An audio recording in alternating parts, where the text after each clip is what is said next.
Assalamualaikum warahmatullahi wabarakatuh. Alhamdulillah wassalatu wassalamu ala Rasulillah Muhammad bin Abdullah wa ala alihi wa sahbihi wa mawalah wa la hawla wa la quwwata illa billah. Alhamdulillah, kita bersyukur kepada Allah Subhanahu wa taala. Pada kesempatan kali ini saya akan memberikan dan membacakan sebuah hadis Rasulullah sallallahu alaihi wasallam yang sangat luar biasa. Tidak ada sesuatu yang tidak ada yang luar biasa, yang itu semua keluarnya daripada lisan Nabi Muhammad sallallahu alaihi wasallam. Hal ini berkenaan dengan 7 golongan yang akan mendapatkan naungan perlindungan dari Allah Subhanahu wa taala ketika nanti di hari kiamat. Ketika seluruh manusia mereka mengharapkan akan sebuah naungan, sebuah perlindungan, semuanya adalah pertolongan datang dari Allah Subhanahu wa taala. Untuk itu dari sahabat Rasulullah sallallahu alaihi wasallam, dari Abi Hurairah radhiyallahu anhu, qala, ia berkata, sami'tu Rasulullah sallallahu alaihi wa alihi wasallam, aku telah mendengar Rasulullah sallallahu alaihi wasallam berkata, yaqulu, Rasulullah SAW berkata, sab'atun zilluhumullahu fi zillihi yawma la zilla illa zilluh. Ada 7 golongan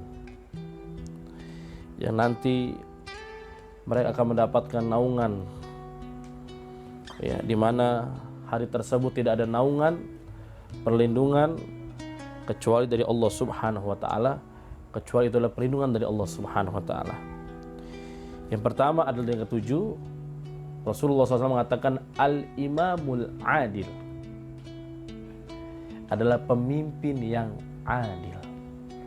Wahai para pemimpin, wahai para orang-orang yang diberikan amanah oleh Allah Subhanahu wa taala untuk menjadi seorang pemimpin, dari hal yang terendah, RT, RW,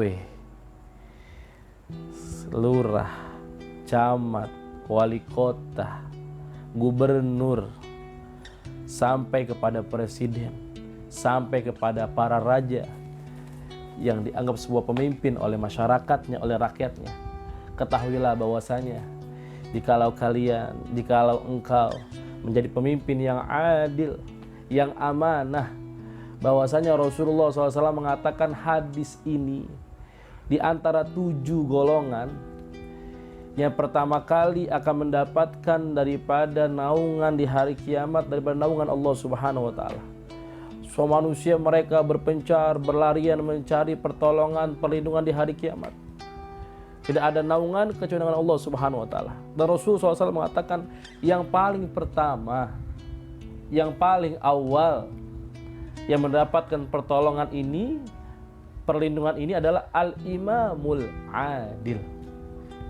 Pemimpin yang adil, pemimpin yang amanah. Masya Allah, nikmat jikalau seorang pemimpin menjadi pemimpin yang amanah.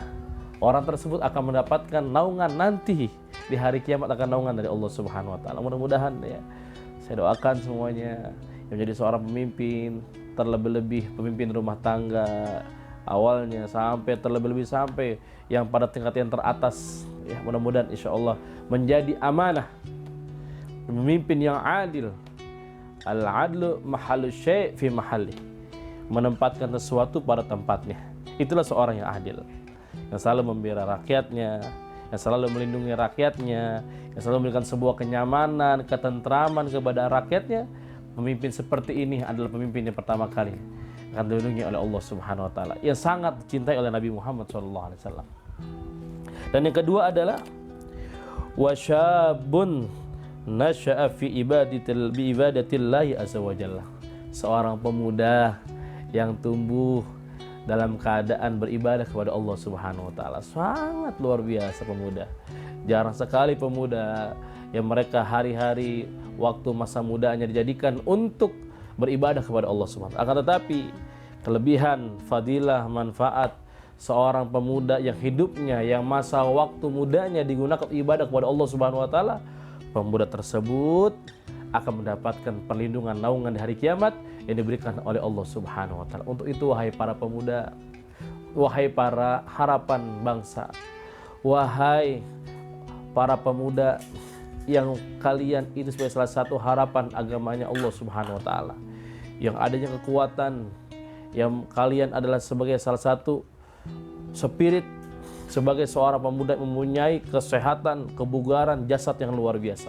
Untuk itu jauhkanlah daripada narkoba, perzinahan, perjudian, kemaksiatan yang dijalankan di hadapan Allah SWT. Itu jauhilah akan hal-hal yang merugikan antum semua di kehidupan pada saat suatu kelak zamannya. Untuk itu, jikalau kalian, kita semua pemuda menjalankan waktu yang diberikan Allah SWT untuk ibadah kepada Allah SWT, insya Allah nanti akan mendapatkan naungan dari Allah Subhanahu wa taala. Yang ketiga adalah dari yang ketujuh, warajulun qalbuhu mu'allaqun bil masajid. Seorang laki-laki yang hatinya selalu terkait dengan masjid. Ketika ia sholat, selesai dari masjid, hatinya ingin lagi kembali ke masjid. Yang adabnya, yang budi luhurnya, akhlaknya, adabnya bagaikan para penghuni masjid. Kenapa?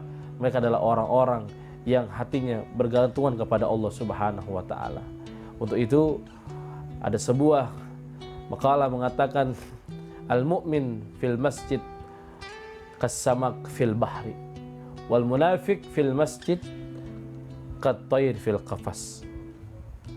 Orang mukmin di dalam masjid bagaikan seekor ikan yang berada dalam lautan, merasa sakinah, tenang, nyaman, enak, adem, tentram. Kenapa? Tempatnya, tempatnya di masjid.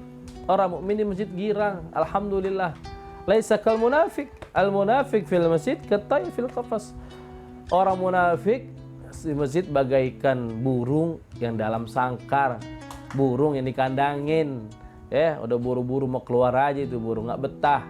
Pantatnya kita susuk sama duri, kayak dibelingin tuh pantat di masjid. Udah beringsangan aja, maunya pulang buru-buru aja. Sholat, maunya buru-buru. Zikir, maunya buru-buru. Itu orang munafik. Tapi mereka, orang-orang yang bergantung hati ke masjid, ini nanti akan mendapatkan naungan dari Allah SWT di hari kiamat. Mudah-mudahan kita telah tergolong orang-orang yang hati kita tergantung kepada rumahnya Allah SWT. Dan masjid-masjid yang ada di bumi ini, dunia Allah SWT, kita bisa ramaikan, kita bisa syiarkan, kita bisa makmurkan akan rumahnya Allah Subhanahu wa taala. Yang keempat, dari yang ketujuh, warajulani tahabba fillah. Dan dua laki-laki, dua makhluk Allah Subhanahu wa taala yang mereka saling mencintai karena Allah Subhanahu wa taala. Bukan karena dunia, bukan karena pangkat, bukan karena popularitas, kemasyhuran, ingin terkenal, dekat karena orang, pengen terkenal, dekat sama orang karena pengen hartanya, dekat sama orang pengen jilat tuh keadaan, bagaimana keadaan dunia tuh orang. Bukan, tapi dia dekat sama orang, cinta karena Allah Subhanahu wa taala. Ijtama'a alaihi wa tafarraqa alaih. Dia berkumpul berduanya, dia berpisah keduanya, sama-sama berkumpul dan berpisahnya semuanya karena Allah Subhanahu wa taala. Kemudian yang kelima, warajulun da'athu imra'atun zatu mansibin wa jamalin faqala inni akhafullah. Yang kelima, yang seorang laki-laki yang keadaannya diajak berzina oleh seorang wanita yang cantik, Masya Allah, yang luar biasa, yang memiliki kedudukan yang luar biasa, kekayaan yang luar biasa. Dia menolaknya, dia nggak mau tuh diajak sama tuh perempuan, perbuatan hina, perbuatan sampah, apa? Faqala inni akhafullah. Setelah dia menolak akan ajakan tersebut, dia mengatakan inni akhafullah. Aku takut kepada Allah. Aku takut dengan Allah.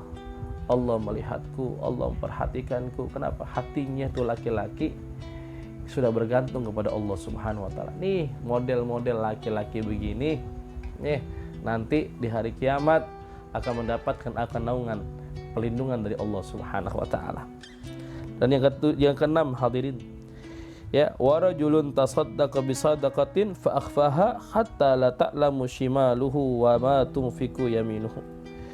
Dan seorang laki-laki yang bersedekah dengan suatu sedekah dan ia menyembunyikan sedekah tersebut, ya, yang tidak diketahui oleh tangan kirinya apa-apa yang diinfakkan oleh tangan kanannya, ma tunfiqu yaminuhu, apa-apa yang diinfakkan, yang diberikan oleh tangan kanannya.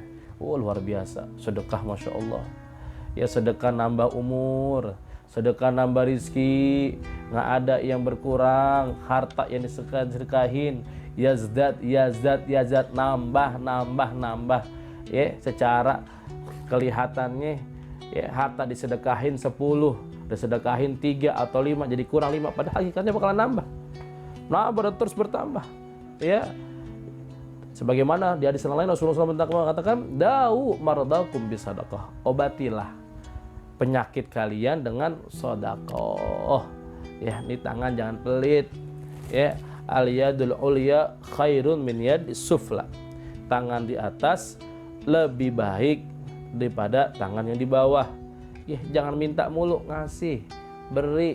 Ya, malu minta mulu, malu nadah mulu. Ya, usahain kita nih ngasih, beri kita nih, yang sampai ngeliat di tangan kiri. Bimakna jangan mau kita nih ngasih ada indikasi lain-lain, pengen dipuji orang, pengen dilihat orang, pengen dikate orang, wih orang baik tuh, wih orang dermawan tuh, masya Allah, di mana-mana sedekahnya, di mana-mana. Enggak, tapi niat dia tuh laki-laki sedekah karena Allah Subhanahu wa taala, sedekah lillah karena Allah, sedekah karena ingin mencapai untuk mendapatkan ridho Allah Subhanahu wa taala, sedekah dia untuk mendapatkan daripada rahmatnya Allah Subhanahu wa taala. Yang terakhir dari yang 7 golongan yang akan mendapatkan daripada naungan dari Allah Subhanahu wa taala, wa rajulun zakarallahu khaliyan fafadat ainahu, masya Allah. Ya. Yang terakhir adalah laki-laki yang berzikir kepada Allah Subhanahu wa taala di dalam keadaan tempat yang sunyi, tidak ada satupun orang yang tahu, hanya dirinya dan Allah Subhanahu wa taala yang Maha melihat. Fafadat ainahu, sambil terurai, ya, sambil keluar air matanya. Kenapa? Dia tahu akan dirinya betapa hinanya di hadapan Allah Subhanahu wa taala, banyak kekurangannya, banyak lalai di hadapan Allah Subhanahu wa taala. Ia tangisi dosanya, ia tangisi kemaksiatan di hadapan Allah Subhanahu wa taala. Ini laki-laki yang luar biasa hatinya kepada Allah Subhanahu wa taala. Dijadikan matanya untuk selalu dijatuhkan tetesan air mata, bukan menangis karena dunia, bukan nangis karena cinta dengan wanita, akan tetapi dia menangis, jatuhkan air matanya karena Allah Subhanahu wa taala. Hadis ini luar biasa, masya Allah, terkandung maknanya yang luar biasa, sebagaimana yang dikeluarkan oleh lisan, ya, manusia yang maha luar biasa ciptaannya Allah Subhanahu wa taala, itu Nabi Muhammad SAW. Hadis ini diriwayatkan oleh Imam Bukhari wal Imam Muslim wal Imam Malik wal Imam Ahmad wan Nasai radhiyallahu anhum ajmain. Mudah-mudahan kita semua mendapatkan daripada keberkahan daripada ulama-ulama kita, keberkahan para ulama salihin auliya ila qiya, ya, mereka semua insyaallah kita semua bisa mengamalkan akan hadis ini, akan 7 golongan ini, senantiasa kita mendapatkan kemudahan, taufik dan hidayah dari Allah Subhanahu wa taala untuk kita bisa beramal, melangkahkan kaki kita ke rumahnya Allah Subhanahu wa taala, menentramkan hati kita di rumahnya Allah Subhanahu wa taala, sehingga kita akan mendapatkan kebahagiaan fid dunya wal akhirah.